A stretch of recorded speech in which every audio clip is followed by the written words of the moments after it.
Narito na naman ang mainit na balita mula sa mundo ng politika. Sa gitna ng mga umiinit na balita sa bansa, isang matinding revelasyon ang lumutang kaugnay kay Lizata Nasmags, asawa ni President Kuting ng Norte Jr.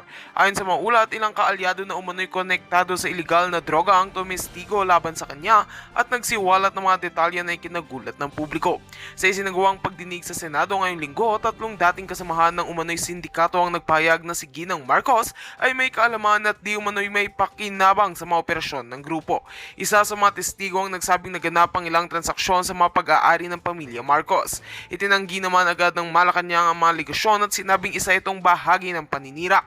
Ngunit hindi pa rin mapigilan ang pag-usisan ng publiko lalo na't may mga ebidensya umanong hawak na ang mga otoridad kabilang ang mga bank records, communication at ibang video footage. Ayon sa mga mambabatas, ito na raw ang simula ng mas malalim na investigasyon sa tunay na lawak na impluwensya ni Lizata Nasmags sa gobyerno at sa mga iligal na aktibidad.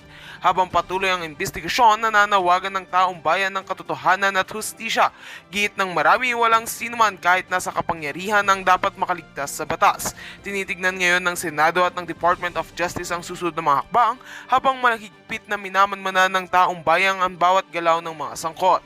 At yan nga mga balitang ating pagkakatutukan, at kung bago ka pa lamang sa aking channel ay huwag kakalimutang mag-like, share and subscribe para updated ka sa aming mga bagong balita dito sa Tatak Pinas.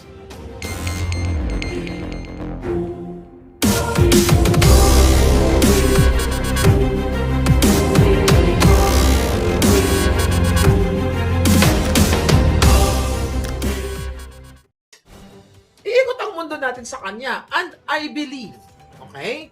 I believe dito ay hindi nila may impeach si Inday Sara. Dahil nakita naman din natin ang lakas ng mga kapartido niya dyan, huwag lang may mag-traidor. Kaya nga, hindi natin alam kung sino ang pwedeng mag-traidor kay Inday Sara sa mga taong sinuportahan niya. Hindi rin natin alam na yung mga hindi re-electionist na nandiyan dyan na hindi natin alam na talagang sila ay sumusuporta kay Inday. Kaso lang, ngayon sila ay naninimbang dahil kung nilalaro nila ang bangag administration, we don't know. Pero ang pinaka-worry ko dyan, sino kaya ang magtatraidor sa mga Duterte? Tandaan ninyo, laging may traidor. Tingnan mo ang ginawa sa kanya ni Bangag. Meron pa tayo dati, no? Marriage made in heaven, may magano-gano pa si Amy. Naalala ko, I think sa kasal yun ng anak ni Bong Revilla na, nagtraidor din sa mga Duterte. Kita mo talo. Nagpaluha-luha pa ako noon. Oy, si Inday, marriage made in heaven. Si Inday Sara tsaka si Bangag. Putang ina. Ginago tayo, mga hinayupak. So, mga kababayan, so itong itong darating na impeachment pala. Darating na impeachment, edge ito ni Sara. Free pa to free mileage. Para makapag-campaign siya sa sabi ko nga, nakatutok tayong lahat, di ba? So yan ang napakaganda mga kababayan. So, kaya sabi ko kanina, ano yung impact nito kay Inday Sara? So, yung atensyon talaga bonggang-bongga. At makikita natin yung kung ano man ang i-depensa nila, yung atensyon ng taong bayan, ma-highlight ang kapalpakan ni Bangag. Lahat ng katiwalian ng administrasyong Bangag na ito, mas lalong makikita ng taong bayan. Sa pamamagitan nitong ganitong klaseng impeachment trial, mga palangga, dito natin magigauge kung gaano talaga kamahal ng taong bayan si Inday Sara. Baka mamaya araw-araw kayo nasa Senado, baka nagpa-party kayo dyan para nagpapakita, baka punuin niyo yung kalsada kapag nagkaroon ng impeachment trial. Baka hindi na makadaan yung mga jutang ginemes na umuusig sa kanya ng mga kawatan dyan sa Senado na yan at saka sa Kongreso. Di ba? So, ang natin dito, mga palangga, para sa akin, yung pinapakita ni Inday ngayon na sabi niya, gusto niya daw talaga ng dugo-ligo trial, so gusto niya makipagbakbakan dito sa impeachment na ito. Ang nakikita ko to, talagang itong si Inday Sara, maldita talaga to. Maldita talaga to. Diba? Iba yung strategy niya Sabi ko nga, hindi naman nagbubukas ng bibig niya, diba? Nang hindi niya pinag-iisipan. Hindi yan magbubukas ng bibig si Vice President Sara na hindi niya pinag-iisipan yung mga sinasabi niya. 'Di ba? Hinahamon nga niya eh. Hinahamon niya yung mga gustong magpa-impeach sa kanya na bangabangag.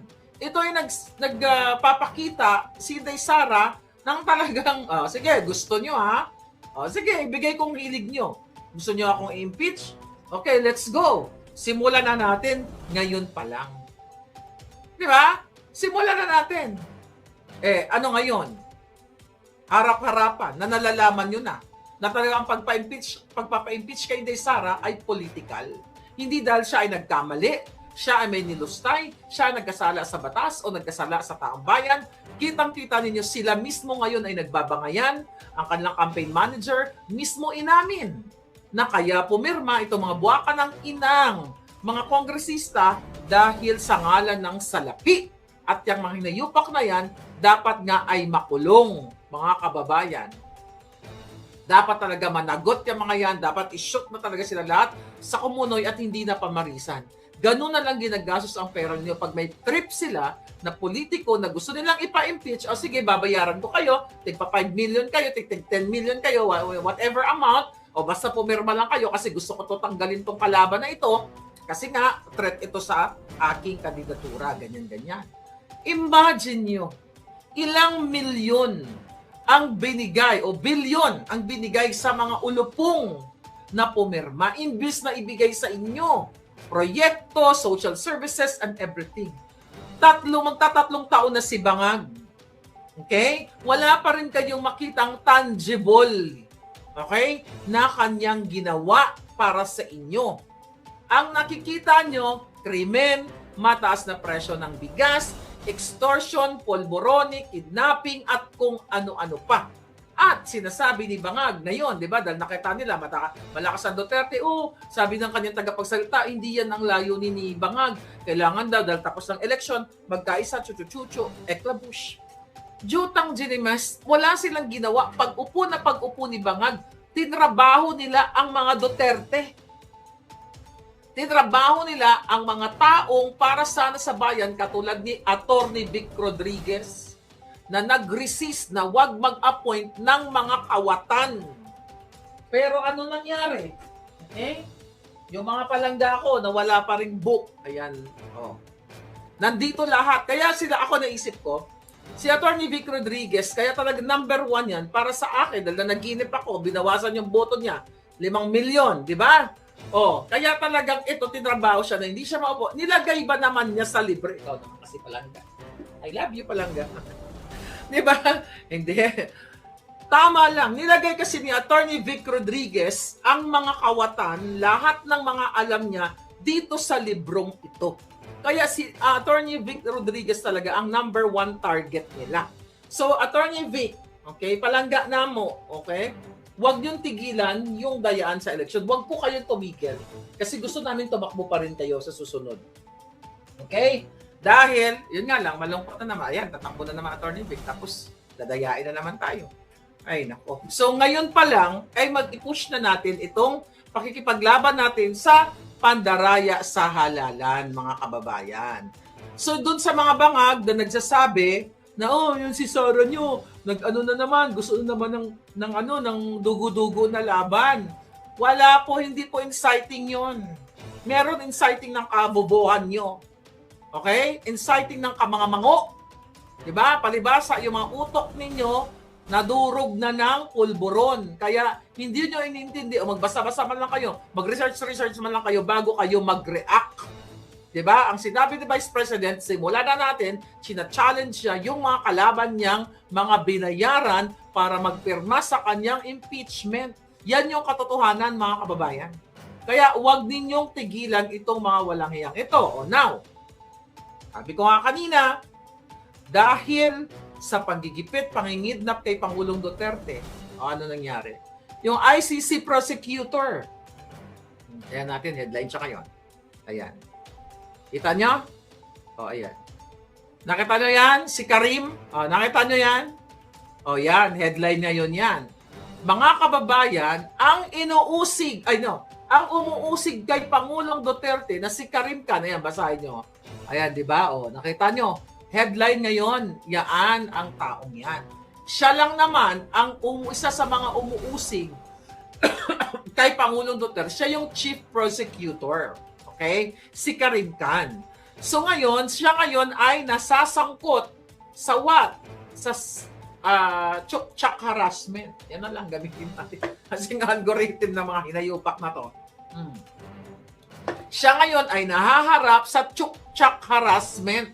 Itong umuusig kay Pangulong Duterte ay kinarma. Although last year pa ito nangyari. Di ba? At ngayon, temporarily nag-step down siya bilang isang chief prosecutor ng ICC. Imagine nyo, mga kababayan, siya ay inakasuhan ng chuk-chak chenes, alam nyo yan. At ngayon ay dinala na nga yan sa United Nations, okay? Diyan sa balitang yan,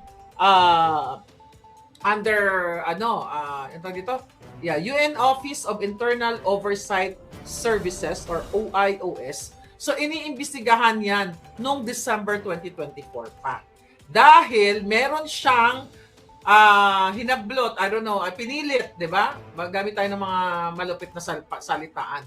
May babae na gusto niyang kalantariin. According dyan sa report na yan, siya ay bilang isang biro mo, yan ang umuusig kay Pangulong Duterte. Okay? Pinilit niyang makipag chuba-chuchu sa kanya, di ba? So according dyan sa report na yan, mga kababayan, ay pang-aabuso sa kapangyarihan ni Karim, di ba? Karim Khan, kasi nga, syempre, ginagamit niya yung power niya, di ba? Pero syempre, itatanggi niya yan. Based on that report, ay tinatanggi niya. Ngayon, kukonect natin. Okay? Buti bumaba siya. Ano yung magiging impact dito sa kaso ni Pangulong Duterte? Di ba? Iniimbestigahan nila si Pangulong Duterte. Tapos sila pala, yung tagapagmuno, ay walang hiya, nag-violate. Kung siya ay mapapatunayan, ay dapat nga kulong din sa dyan, no? Ikulong din sa ICC yung julul na yan. Di ba? Nakita nyo.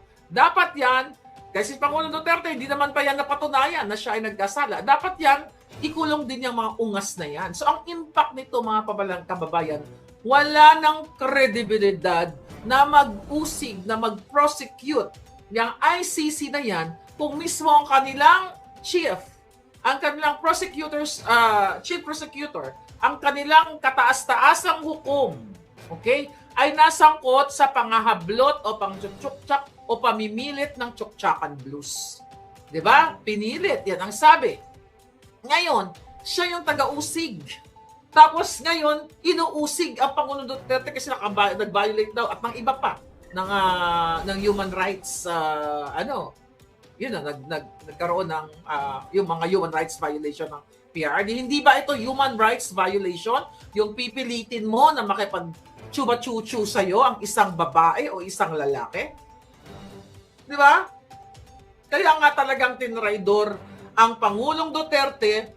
Ito ay impact na hypocrite. Ito ay mga politika lamang ang, hindi natin nilalahat, ang iba dyan sa ICC. So, dapat nga talaga, tama lang din talaga ang desisyon sa totoo lang ni Pangulong Duterte at ni President Trump na kumawala dyan sa ICC na yan. Diba? Kaya yung taong yan, yung si Karim na yan, anong ginawa ng President Trump dyan? Yung mga assets nila dito, yung mga bank account nila dito, naka-freeze. Diba? Sinanction yung taong yan. Pero, sa kadahilanan naman, yung gusto nilang mag-ikulong si, diba? Hulihin si Netanyahu, diba? Oh, Israeli Prime Minister. So ngayon, mga kababayan, yan ngayon. Nakita ninyo paano natin pagtitiwalaan yung ICC na yan. Yung kanilang namumuno ay lumabag din sa karapatan ng kababaihan. Di ba? Wala nang credibility ang ICC na yan. Mismo yung head nila. Alam mo, dapat dapat may mga nagwelga-welga, I think, na mga grupo ng mga women's group somewhere there sa Netherlands. I don't know, dyan sa Dahig, mukhang wala naman. But anyway, yung nag-raise nitong issue na ito ay mga grupo ng mga kababaihan na ayaw nila sa ginagawa ng prosecutor ng ICC dahil siya ay nangharbat ng, I don't know, kung nangharbat ba ng bilat, hindi ko alam. Basta ano daw dyan sa report na yun, nakikita ninyo, ay kino-urge na yung babae. So, mga palangga, pwede siguro gamitin natin ng depensa to. Attorney Kaufman, baka pwede natin sabihin, paano kami maniniwala sa pagiging makatarungan nitong hukom ninyo kung mismo itong namumuno sa inyo ay naglabag sa karapatan ng tao, karapatan ng kababaihan na siya ay pinilit niya na makapag-tsuktsak o relasyon itong babaeng ito. Hindi lang ito isang babae, isa o dalawang babae, di ba? Tignan nga natin. Yan, ICC. Basahin nyo. Sexual misconduct. Ayan. Kaya mo, International Criminal Court, prosecutor, ano mo yung itsura niya sa totoo lang, nakakasyokot talaga. Diba? Nakakasyokot. Tignan mo to Tignan pa natin yung iba. I think yan lang. Tignan mo itsura niya ito. Ito AP. Ayan ayan nakatakot. Nakita nyo? Ano masasabi nyo? So yan po yung prosecutor na umuusig kay dating Pangulong Duterte. So ngayon, pwede natin gamitin ng depensa yan. Hindi naman, ako lang naman naisipan ko lang na pwede siguro, sa usapang kanto, namumolestya ka, tapos ngayon uusigin mo ako. Paano ako maniniwala sa'yo? Diba? Paano natin mapapaniwalaan yung legitimacy nitong ICC na to na para sila sa katarungan? Kung mismo, etong kanilang tagapag-usig o yung chief prosecutor nila ay may kinasasangkutan na ganitong kaso. Huwag natin to tigilan itong ganitong classic issue Dapat sa mga social media, I don't know kung anong gagawin natin. Siguro mag-usap-usap tayo dyan sa mga palangga sa The Hague kung paano natin i-incorporate itong laban natin na palabasin ng Pangulong Duterte, tapos i-highlight natin yung kanilang prosecutor, yung chief prosecutor nila na, eto yung inyong boss dito, nasasangkot din. Pero syempre, ito ay dahil bumaba na nga siya temporarily, magkakaroon talaga ng epekto ito, negative and positive kay Pangulong Duterte. Kasi magkakaroon ng mga delaying tactics. Diba? Sa September, yun ang next na hearing. So, I don't know. So, kailangan talagang gumawa ng paraan ang mga abogado ni Pangulong Duterte diyan kung ano yung remedyo na talagang mapauwi na siya. At panagutin natin ang mga bangag. Right? So, walang credibility yung ICC na yan, mga palangga. Uy, ba't ganyan? Ba't may commercial? May commercial lang hitad. Makating jilong natin. Gross immoral conduct, sabi ni Citizen Insight. Ayun na nga. Maniniwala pa ba kayo sa ICC? Hi, pambili ng brief ni... Okay, walang pera. Imagine nyo I think ilan yun yung pinrelease ng Amerika, yung kanilang mga assets, mga bank account nila dito, hindi sila pwedeng umapak sa Amerika, di ba? Last year, not last year, nung pag-upo ni President Trump, di ba? Kasi nga, walang believe si President Trump sa ICC. The same thing, mas nauna pa nga si Pangulong Duterte. Di ba? Dahil si Pangulong Duterte ang unang, bago si Trump, ang unang kumalas dyan sa ICC na yan. Lebanese yan si Karim. Dito ako nag-work sa Lebanon. Mabait. Amo kong lalaki pero siya kakaiba. Kilala mo? Janet. Rosh. Meron kang personal na sa kanya? Interaction? Sagutin mo ako, Janet. Right? So ngayon, mga kababayan, ang mga pangyayari ngayon na balitaan nyo si Arnel Ignacio. Di umano, siya ay what? Merong, tingnan natin kung magkano. 1 point ayun, 1.4 billion na anomalyang transaction. So, ina-accuse nila si Arnel Ignacio, di ba, na pinalitan na nga as dating OWA administrator, pinalitan ni PY Kuwanan, di ba? Na-meet ko to, alam mo, na-meet ko tong yung PY na pinalit nila. Ang tanong ko lang, okay, ikaw Arnel, ayan, pinupuruhan ka na. Kasi may mga nagrereklamo sa kanya Okay, ginamit daw yung OWA fund. Okay, para bayaran itong si Mr. Medina ng 36 million kahit hindi pa daw na kompleto yung mga documents. So ngayon, inakusahan silang dalawa, itong si Arnel at yung sino ito, si Sinclair. Kaya tignan natin. Ano yung balitang yan? Mga kababayan, nakakaloka, no? So, inakusahan nila si Arnel Ignacio na mayroong 1.4 billion na anomaly dito sa transaction pagbili ng lupa malapit dito sa Ninoy Aquino International Airport. Hindi daw ito sumunod sa mga, tamang pag-process nitong pagbili ng property na yan. At hindi daw na-approve ng OWA board. Basta to cut the long story short, isangkot si Arnel Ignacio dito sa kawatan dyan sa, Diyos ko, Arnel.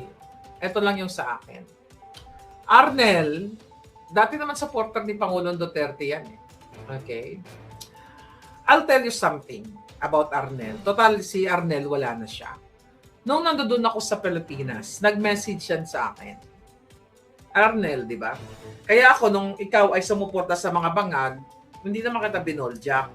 Kasi, maintindihan ko, kailangan mo mag-survive. Teka, Twitter, X, nag-message yan sa akin eh. I don't know kung nakwento ko na sa inyo. Hanapin ko lang si Arnel. Bago ako mag-comment. Okay. Arnel Ignacio. Tignan natin si Arnel Ignacio. Ito ba yun? Paano ba yun? Dami naman. Teka. Hindi ko na alam kung paano ko puntahan sa Twitter, no? Kasi hindi ako masyado nagti-Twitter. Okay. Tignan natin. Ito. Arnel, ayan. Tignan natin si Arnel. May comment ako sa iyo, Arnel. Ito, okay, taan nyo? Ito siya. Sabi ko sa iyo, may message yan eh. Hello po. Ayan, March 7, 2022. Ma'am, tried calling baka mali country and area code. Ayan, no, March 7. Ito pala, ito. I miss March 4. Pakita ko sa inyo, ha. Ayan, no. Diba? May message niya ako. Hi, Miss Marlica. I'm Ernie, staff and close friend of OWA Deputy Administrator Arnel Ignacio. Gusto niya sana kayo makausap regarding important matters. Sana po you can find time and to get in touch with him as soon as you have the time since I know that you are very busy and your schedule is crazy. Thanks a lot. March 4 to March, April. Ay, hindi pa ako nakauwi ng Pilipinas pala nito. Ayun, sabi ko, hi. Yan, nagsumagot ako dyan. Binigay ko yung number ko. Tapos, ang huling conversation namin, March 8. Anyway, hindi kami nag-usap ni Arnel. Nag-text lang siya. Arnel, ito. Total, pinagbibintangan ka nila ngayon, nasangkot ka ng billion na yan, 1.4 billion. Bakit hindi mo sila islook? Bakit hindi mo sila i-bukelya itong dati mong amo? Naniniwala ako, Arnel, na alam mo kung ilan o sino ang mga magnanakaw sa departamento mo. Kung ilulubog ka nila sa kahiyan, isama mo na sila. Bit-bitin mo sila. Okay? Kasi ganito maglaro ang mga bangag. Matapos kanilang pakinabangan, ay sisirain ka. Hindi ako magko-comment kasi hindi natin alam kung ito ay paninira kay Arnel dahil may nalaman si Arnel Ignacio. Di ba dating Duterte supporter yan? Ako naman, nung siya, alam ko dating Duterte supporter siya, kailangan niya magtrabaho eh. Kung kinuha siya ng Bangag Junior, di sino ba naman ako para pigilan siya? O parang kantayin, sino ba naman ako para pigilan ka? Ang halik mo, di ba? Biglang ang lakas maka-ages, ha? Anyway, Arnel Ignacio, palangga, total, nag-text-text naman tayo dati. Alright? Para ma-ready mo yung sarili mo, i-booking mo to. Kung ano ang alam mo, okay? Kaya lang protektan mo na sarili mo kasi baka gurgurin ka nila. So lahat ng ebidensya, Arnel, kung meron kang hawak, isend mo sa akin. Right? Isend mo sa akin, Arnel. Okay? Yan ang magandang gawin. Kasi titirahan ka mo. Tignan mo, Arnel, nag-activate yung kanilang mga troll account. Nakita nyo kung paano mag-activate yung mga troll account para sirain si Arnel Ignacio? Hindi ko siya kinakampihan. Ako naman, hindi naman ako kung maganda yung ginagawa niya dun sa OWA, di good, di ba? Kahit siya in-appoint ni Bangag. Di ba? Hindi naman natin pwedeng pigilan yan eh. Di ba? Hindi pwedeng pigilan. Pero ang question lang, Arnel, 1.4 billion ang inaakusa sa'yo. Okay? Tinitira ka nila, Arnel. So ngayon, lahat ng ebidensya, for sure, matalino ka naman. Habang nandyan ka sa OWA, bakit hindi mo ibigay sa akin ng ebidensya at ako na magsiwalat? Diba? Magiging puting ahas ka ngayon, Arnel.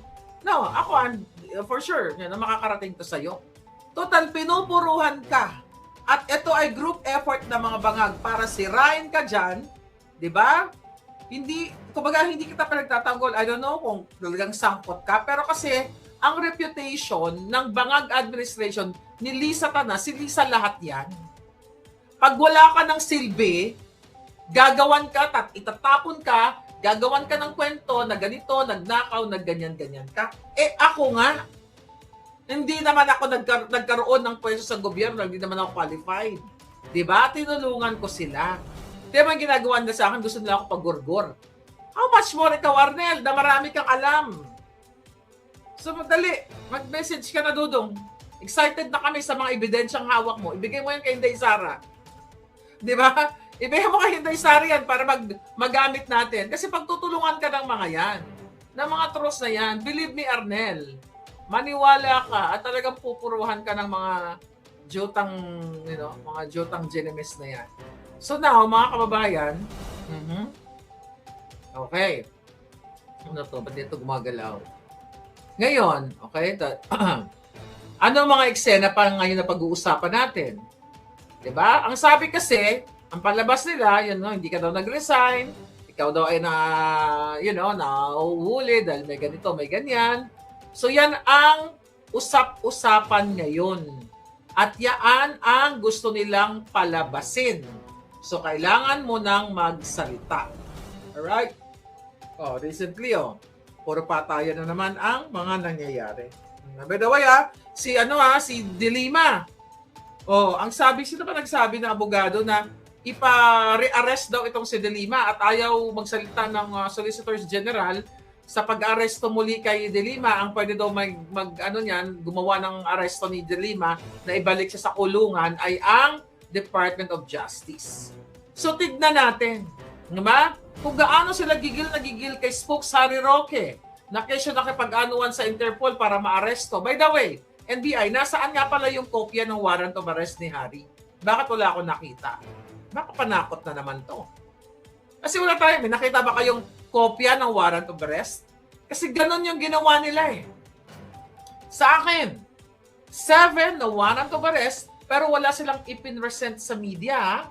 Itinatago ni Saldico, itinatago ni Quiñones yung mga warrant of arrest dyan kasi isusurpresa nila ako pag ako ay nagbakasyon sa Pilipinas. Akala naman nila, matatago nila yun. It's the same thing kay Harry. Bakit walang, media? Ano ba naman kayo? Balita kayo ng balita, wala kayong ebidensya? Nananakot, Harry, uhulihin. Okay, baka ako lang ay namalit mata, wala akong nakita. May nakita ba kayong warrant of arrest? Kasi nahanap ko eh. Asa yung warrant of arrest ni Harry? Ganyan. Walang warrant of arrest na black and white. Where is it? Nasaan? Ilabas nyo rin yung warrant of arrest ko. 7 yan. Dali, para pag-usapan niyo ako. Gusto ko yan eh. Marlica, magbayad ng 2 million. Marlica, nagtago sa Mexico. Andito ako ngayon, naglalayag ako. Di ba? Mamaya, bababa ako, wala ako ng kape. Tama-tama, umaga na. Okay? So ngayon, mga kababayan, okay, sabi ni Lily Ann Reyes, Marlica, ang fok talaga ni Lisa Tanas. Gusto ko siyang ilubog sa Jumunoy. Good! Good job! Ayan, Lily Ann Reyes. Ay, panagaan ang lipstick mo. Ay, naku, binigay ito sa akin ni Raymi. Binigay niya sa akin. Sarili ko tong brand. Maharlika lipstick. You wanna buy? Yeah. Promote natin to Per ko to, sarili kong brand. Hindi pa lang nare-release. Busy kasi ako eh. Alright. Sabi, hindi na uso ang warrant. Pag nahuli ka na, tsaka na ang warrant, sabi ni Torres. Sabi nga, o nga, abo to rabo. O nga, palangga. Alright.